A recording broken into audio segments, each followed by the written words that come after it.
Everyone, स्वागत है आपका अरिविहान के इस यूट्यूब चैनल पे। आज की इस क्विक रिवीजन सीरीज में हम हमारा आखिरी चैप्टर करने वाले हैं, जो कि है चैप्टर 11, जिसका नाम क्या है, कंज्यूमर प्रोटेक्शन।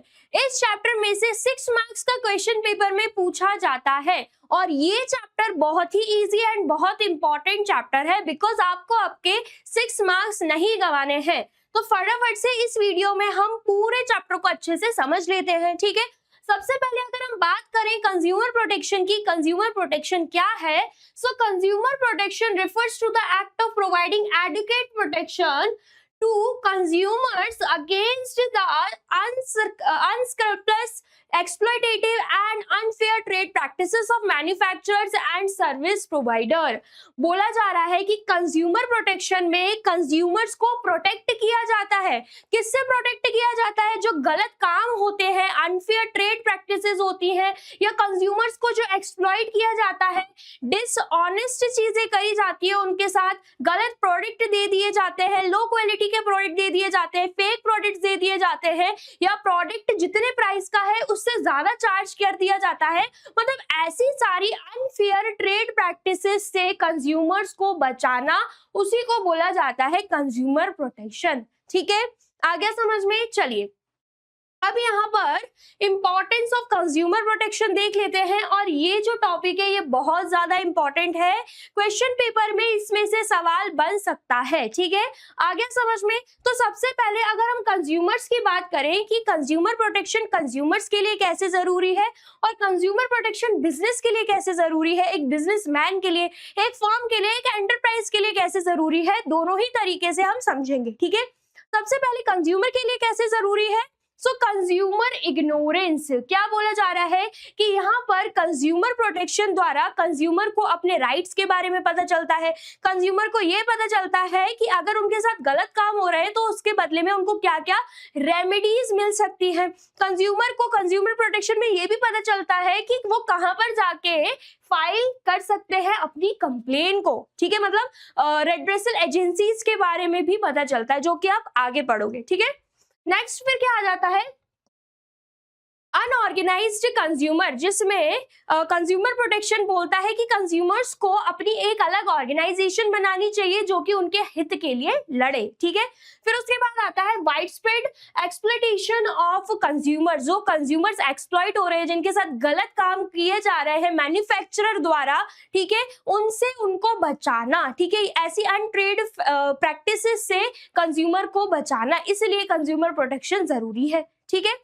आगे समझ में। अब अगर हम बिजनेस पॉइंट ऑफ व्यू से बात करें, तो अगर business point of view consumer protection को अच्छे से पढ़ेंगे, समझेंगे, तो वो कंज्यूमर के साथ कुछ भी गलत करने के बारे में नहीं सोचेंगे। जब वो कंज्यूमर के साथ गलत करने के बारे में नहीं सोचेंगे और उनके हित के लिए चीजें करेंगे, उनको अच्छी क्वालिटी के प्रोडक्ट्स एफोर्डेबल प्राइस में देंगे और अच्छी चीजें उनके लिए करेंगे, तो क्या होगा, उनकी बिजनेस की ही रेपुटेशन यहाँ पे बढ़ेगी और गुडविल बनेगी, ठीक है। तो कंज्यूमर प्रोटेक्शन जो है वो बिजनेस के लिए भी जरूरी है।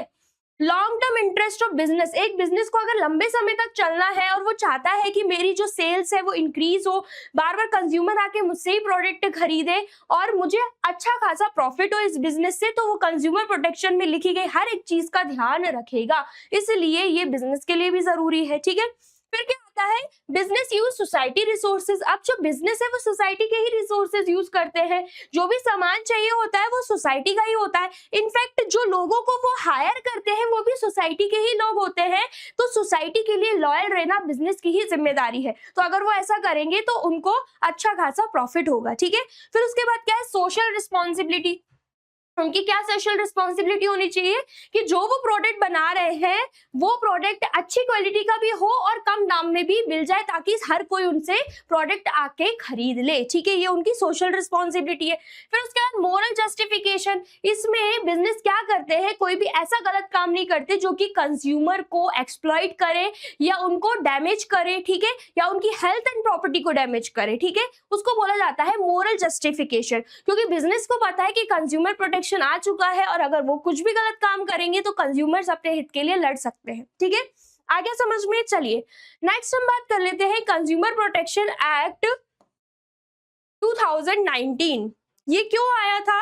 Enacted to protect and promote the interest of consumer, consumers को प्रमोट करने के लिए या उनके राइट्स को प्रमोट करने के लिए या उनको प्रोटेक्ट करने के लिए कंज्यूमर प्रोटेक्शन एक्ट 2019 बनाया गया था। ठीक है, आगे समझ में।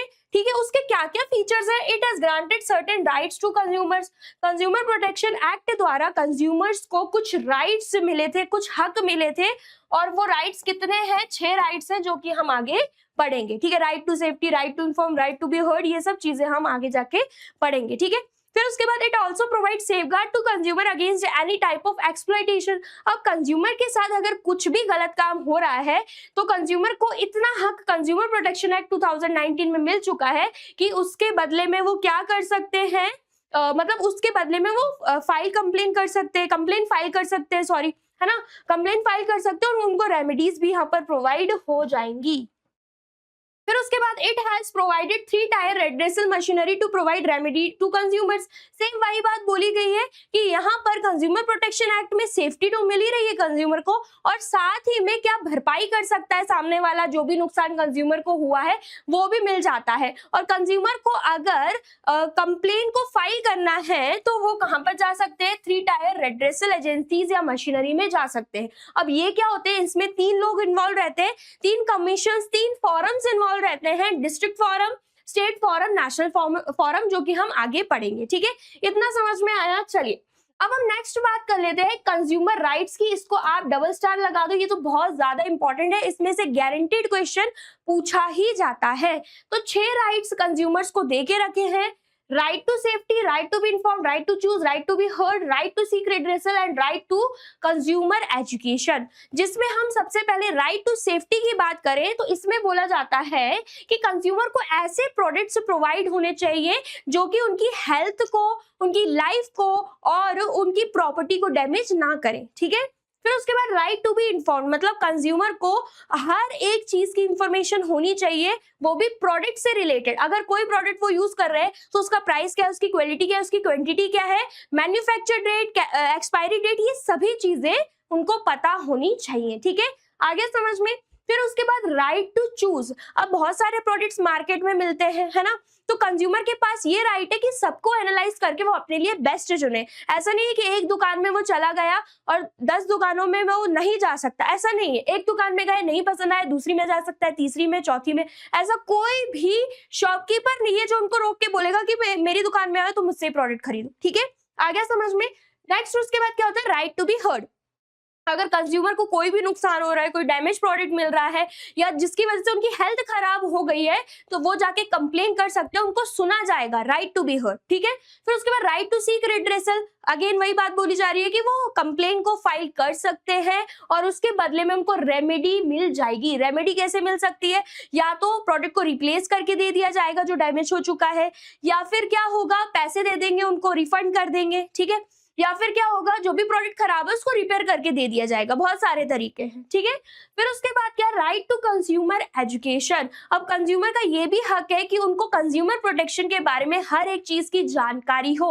इसलिए आज आप आखिरी चैप्टर जो पढ़ रहे हो उसका नाम क्या है? Consumer protection. क्योंकि आप भी क्या हो, कंज्यूमर हो, आप प्रोडक्ट्स को यूज करते हो, तो आपको पूरी जानकारी होनी चाहिए कि आपके क्या हक है और साथ में आपकी क्या रिस्पॉन्सिबिलिटीज है और आप कहाँ पे जाके कंप्लेन फाइल कर सकते हो। ठीक है, ऐसा नहीं है कि आपके सिर्फ हक है, आपकी कुछ रिस्पॉन्सिबिलिटीज भी रहेंगी, वो रिस्पॉन्सिबिलिटीज आपको यहाँ पे दे के रखी है। कंज्यूमर रिस्पॉन्सिबिलिटी, सबसे पहले क्या? Consumer should have knowledge about market. Consumer को मार्केट की हर एक नॉलेज होनी चाहिए कि कैसे प्रोडक्ट्स मार्केट में चल रहे हैं, किस प्राइस पर चल रहे हैं। अगर उनको नॉलेज ही नहीं होगी तो कोई भी शॉपकीपर उनको ठग लेगा। ठीक है, फिर उसके बाद consumer must have quality conscious. Consumer को अच्छी क्वालिटी के प्रोडक्ट ही खरीदने चाहिए। अगर खराब क्वालिटी के प्रोडक्ट खरीदेंगे वो कहीं ना कहीं उनके हेल्थ को डैमेज करेंगे। ठीक है, फिर उसके बाद यूज द प्रोडक्ट सेफली। अगर आप प्रोडक्ट लेकर जा रहे हो अपने घर तो उसको अच्छे से इस्तेमाल करो, खुद डैमेज करके नहीं बोल सकते कि इसने खराब प्रोडक्ट दिया। ठीक है, फिर उसके बाद consumer must refer labels carefully. Product को अपने घर ले जाने से पहले पूरा उसका लेबल पढ़ो, पूरी जानकारी लो, क्या प्राइस है, क्या क्वांटिटी है, क्या क्वालिटी है, कब बना था, कब एक्सपायर होगा। ऐसा नहीं है कि बस उठा लिया, एक्सपायरी डेट का प्रोडक्ट लेके जा रहे हो। ठीक है, नेक्स्ट है इंसिस्ट ऑन कैश मेमो। अगर आपने प्रोडक्ट के बदले में कैश दिया तो उनसे बिल मांगो, कैश मेमो मांगो, जिससे ये प्रूव होता है कि आपने पे कर दिए हैं उनको पैसे, ठीक है। नेक्स्ट फिर क्या है, कंज्यूमर मस्ट बी ऑनेस्ट, वो बिल्कुल ऑनेस्ट होना चाहिए, ईमानदार होना चाहिए। Consumer must file a complaint, कुछ नुकसान हुआ है तो बिल्कुल जाके वो कंप्लेंट फाइल कर सकता है। Form consumer organisation, consumer organisation भी बना सकता है जो उनके हित के लिए लड़े, ठीक है। Consumer must respect the environment, environment की रिस्पेक्ट करे, ऐसा नहीं है कि एनवायरमेंट को डैमेज कर रहे हैं कंज्यूमर्स, ठीक है। Assert yourself to ensure that you get a fair deal, मतलब आप इतने चौकन्ने रहो कि आपको फेयर डील मिले, यही हो। ऐसा नहीं है कि कोई भी शॉपकीपर आपको ठग ले रहा है या फिर ऐसा देख के कि आपको तो नॉलेज नहीं है, आपसे ज्यादा पैसे ले रहा है, ठीक है। ऐसा नहीं होना चाहिए, आपको मार्केट की नॉलेज होगी तो आपको फेयर डील यहाँ पे मिल जाएगी, ठीक है। आ गया समझ में। अब यहाँ पे क्या देखे रखा है, complain can be filed by, मतलब कौन कौन लोग जो हैं वो कंप्लेन फाइल कर सकते हैं, ठीक है।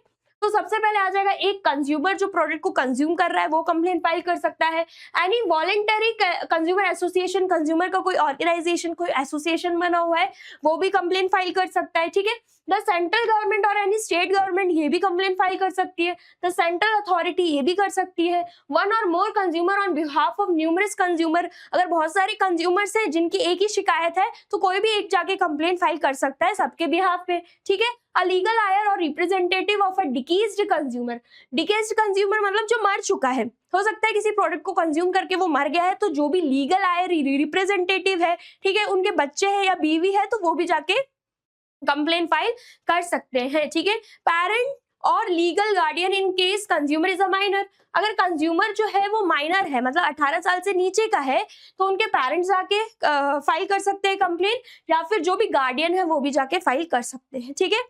आ गया समझ में। चलिए नेक्स्ट उसके बाद हम बात कर लेते हैं 3 टायर रेड्रेसल एजेंसी। ये टॉपिक भी बहुत ज्यादा इंपॉर्टेंट है, इसमें से भी क्वेश्चन पेपर में क्वेश्चन पूछा जाता है। 3 चीजें आ जाती है, जैसे कि मैंने आपको बताया, डिस्ट्रिक्ट, स्टेट एंड नेशनल। सबसे पहले अगर हम डिस्ट्रिक्ट कमीशन की बात करें तो डिस्ट्रिक्ट कमीशन में एक प्रेसिडेंट रहता है और 2 मेंबर रहते हैं, ठीक है। कौन रहता है, एक प्रेसिडेंट और 2 मेंबर्स, ठीक है। आगे समझ में। और यहाँ पर क्या होता है, यहाँ पर 50 लाख के अंदर की कंप्लेंट्स जो है वो फाइल कर ली जाती है, ठीक है। इतना समझ में आया। 50 लाख के अंदर की फाइल्स जो है वो कंप्लेन जो है वो फाइल कर दी जाती है, ठीक है। और अगर जो एग्रीव्ड पार्टी है, अगर बंदे को पसंद नहीं आया कि यहाँ पर जो जजमेंट दिया गया है वो सही नहीं हुआ है, अगर उसको अपील करना है तो वो स्टेट कमीशन के पास जाके अपील कर सकता है, कितने दिनों के अंदर जजमेंट जो पास हुआ है उसके 45 डेज के अंदर, ठीक है। आगे समझ में। फिर उसके बाद क्या आता है, स्टेट कमीशन। अब स्टेट कमीशन में एक प्रेसिडेंट रहता है और 2 नहीं 4 मेंबर्स रहते हैं यहाँ पे, ठीक है। आगे समझ में। और जो स्टेट कमीशन रहता है इसमें 50 लाख से लेकर 2 करोड़ की कंप्लेंट फाइल करी जा सकती है, ठीक है। आगे समझ में। और यहाँ पर अगर स्टेट कमीशन की भी जजमेंट अगर पसंद नहीं आती सामने वाले को, तो वो नेशनल कमीशन के पास जाके कंप्लेंट फाइल कर सकता है, मतलब अपील कर सकता है। कंप्लेंट फाइल तो इसमें ही करेगा, अपील कर सकते हैं कितने दिनों के अंदर, 30 दिनों के अंदर, ठीक है। फिर उसके बाद आता है नेशनल कमीशन। तो नेशनल कमीशन में एक प्रेसिडेंट और 4 मेंबर्स रहते हैं, और ये जो 4 मेंबर्स हैं, इन 4 मेंबर्स में से एक जो है वो क्या होनी चाहिए, वुमेन होनी चाहिए, ऐसा बोला जाता है, ठीक है। आगे समझ में। ऐसा बोला जाता है, क्या है, ऐसा ही है, ठीक है। नेक्स्ट उसके बाद 2 करोड़ से ऊपर की अगर कोई कंप्लेंट है तो वो यहाँ पे नेशनल कमीशन में फाइल करी जाएगी। और नेशनल कमीशन की भी जजमेंट अगर पसंद नहीं आती है तो आप क्या कर सकते हो, 30 दिनों के अंदर सुप्रीम कोर्ट में जाके अपील कर सकते हो, ठीक है। आगे समझ में। तो कंज्यूमर जो है वो अपने इशू को, अपने कंप्लेंट को कहाँ फाइल कर सकता है, इन तीनों कमीशंस में फाइल कर सकता है, वो भी उनके प्राइस के अकॉर्डिंग, ठीक है। आगे समझ में, मतलब कितना नुकसान हुआ है उसके अकॉर्डिंग वो जा सकता है इनके पास, ठीक है।